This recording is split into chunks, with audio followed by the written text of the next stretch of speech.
Might as well bring out the broom for the Boston Red Sox as they beat the Toronto Blue Jays and sweep the series away. And the Blue Jays' woes continue, and it doesn't really look like they're going to slow down at all because they haven't shown really any fight whatsoever towards anything. The only thing we've been seeing as of late is a couple good starts from your pitchers, but then your offense can't go anywhere because the only run you get today is a home run from Rafi Lopez. Yeah. The Jays did have other opportunities to score. I think it was like the seventh inning when Porcello got pulled. The Blue Jays did have 2 runners on and 2 out for Carrera. I'm not really sure why John Gibbons kept Carrera in that mix because the pitcher they brought on, I think the batting average against for right-handers is like 240, 250, and lefties are hitting 111. Who's a righty on the bench? Oh, I don't know. Justin Smoke's a switch hitter. He was not feeling great today, so I see why he was sitting. But Josh Donaldson, a right-handed bat, is on the bench with 2 on and 2 out. Instead, Zeke flies out to center field, inning over. Earlier in the ball game, the Jays have the bases loaded and 1 out. Darwin Barney hits a line drive, probably as hard as he possibly can. Boop! Snared by Rick Porcello, and the next batter gets out, and that's the end of that inning. So the Jays, once again, runners in scoring position, can't do it, and lean on the home run ball because that's the only run they get. It's just brutal. It's actually just sad, and the Blue Jays are now 11 games under 500. They've lost, 4 straight games? Yeah, 4 straight games. They're just playing some of the worst baseball of the season, and I think we're all throwing in the white flag, like, okay, this is it. We're done. Let's just see these September call-ups. Let's see what they got. We still don't know who we're going to see. We'll find out, I guess, in a couple days now. Tomorrow is the last game. The last big grind game before we start seeing some younger guys, hopefully. Hopefully they just don't bring up some greasy guys. Hopefully they bring up guys that have promise and they're young. Now, I was talking to you guys yesterday about, I think it was Ryan Baruki, I think it is, the lefty, the big lefty that the Blue Jays have. Yeah, that's his name, Ryan Baruki. That he got the call to AAA Buffalo. Now, I know a lot of you Jays fans are interested in the future of this team. If you want to actually take a look at this guy, I'm not sure how you get a stream or anything, but he will be pitching tomorrow for the Buffalo Bison. So if you want to take a look at his, kind of go with him through the line of that game, I'll be doing so. I just want to see how he does because it'll be exciting. For a young lefty, 6'4", 23-year-old lefty, not bad at all. But with that being said, let's talk about the Blue Jays right now. And they had the lead early. Rafi Lopez gave them the lead in the 3rd inning. Great job. J-Hap cruising until he faces Hanley Ramirez, who absolutely obliterated his pitch. And that was deep. It's only a tie game. Don't you worry. Well, Tom Kohler comes in the 7th inning and gives up a hit to Hanley Ramirez. And then Mitch Moreland crushes a 2-run shot to make it a 3-1 game. We move to the 8th. Tim Meza on the mound. Guy can't get an out. Gives up 2 hits. Walks 2 guys. Gives up 4 runs. Let's bring in Aaron Loup now. He gives up 2 hits. Scores some more runs. And before you know it, it's a 7-1 ball game. And that's about all she wrote. Now, we say how this team has not been clutch all year, and that's just what it's been. The Jays had opportunities to put the Red Sox away or put them in a big hole early. But they couldn't. They couldn't do it, and the Red Sox got right back in it, and the Jays couldn't do anything else offensively. They let Porcello settle in, and he beat him. That's all it is. And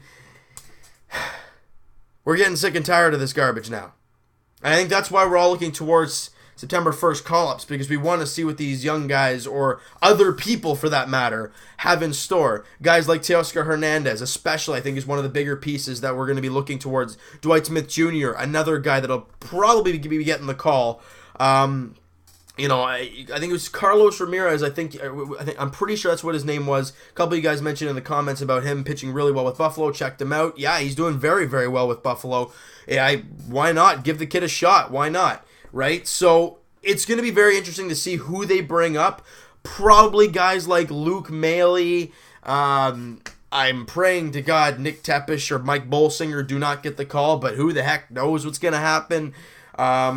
all I know is that the Blue Jays lost, and they stunk, and Vladdy Guerrero had a good night at the plate for the Dunedin Blue Jays, because you got to be keeping an eye on these young guys. You got to be able to keep an eye on them as we go through. You know, Bo Bichette had a 1-for-4 game, but Vladdy Guerrero was 2-for-2. Vladdy Guerrero is now hitting .342 with the Dunedin Blue Jays. Bo Bichette .338. These guys are studs. They're unbelievable. It is fantastic. Now, something I want you guys to keep an eye on, and it's a young guy. You know, I like talking to you guys about these rookies and these young guys because this Blue Jays team isn't really going anywhere as of this season. I don't know what their plan for the offseason is. I have no clue what the plan is. But some guy that we traded for, and I really, really like the looks of this kid. If the name rings a bell, it should, because it was very recent. The Jays traded Joe Smith for Tommy Pannone, whatever you want to call him, and Samad Taylor. Now, Samad Taylor is a 19-year-old, I think, middle infielder. He was playing in short A ball. Like, we're talking low. But he did end up getting the call, so now he's playing with the Vancouver Canadians with former first-round picks Nate Pearson and Logan Warmoth. And the guy's hitting .333 down there, and he's 19 years old. Why not? This kid is a good-looking player. You just got to keep growing with the guy.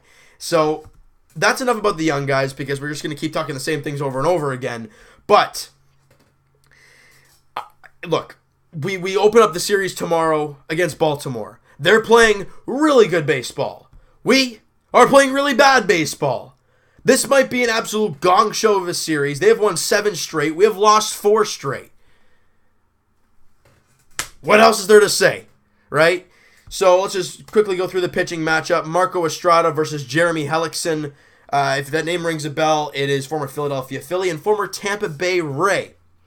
Joe Biagini, Kevin Gausman, that's game 2. Marcus Stroman, Wade Miley, and Brett Anderson versus Chris Tillman. That is the 4-game series set up here. And then we go to Boston to take on the Red Sox again. Porcello, Eduardo Rodriguez, and Doug Fister are lined up for that. Good news is no Chris Sale in that series. Thank you, Jesus.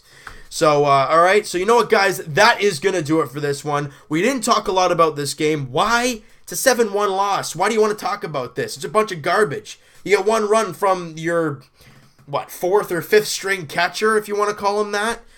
So, not really want to talk about that. I want to talk more positive stuff. Another positive, I guess, Rowdy Tellez, 2 for 3. I think he was 2 for 3 in the game for the Buffalo Bisons in this one. Teoscar Hernandez got a couple hits, I think, in that ball game down there.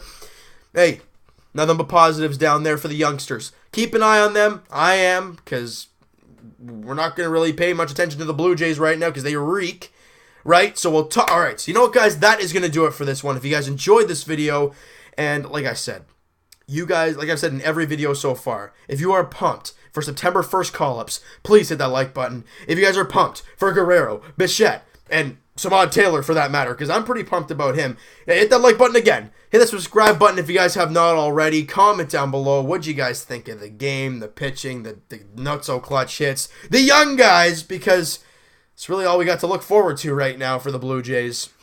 All right, and we'll talk to you guys tomorrow night. I guess I want to talk about something positive, like a W for once. We've lost 4 straight, and we're playing probably some of the worst ball. We are still 2-8 in our last 10, but it feels like we haven't won a game in years. And hoping we can actually win a game tomorrow. That would be nice. Marco Estrada, Jeremy Hellickson, first pitch 7:05 at Camden Yards. Ah, boy. We'll talk to you guys then.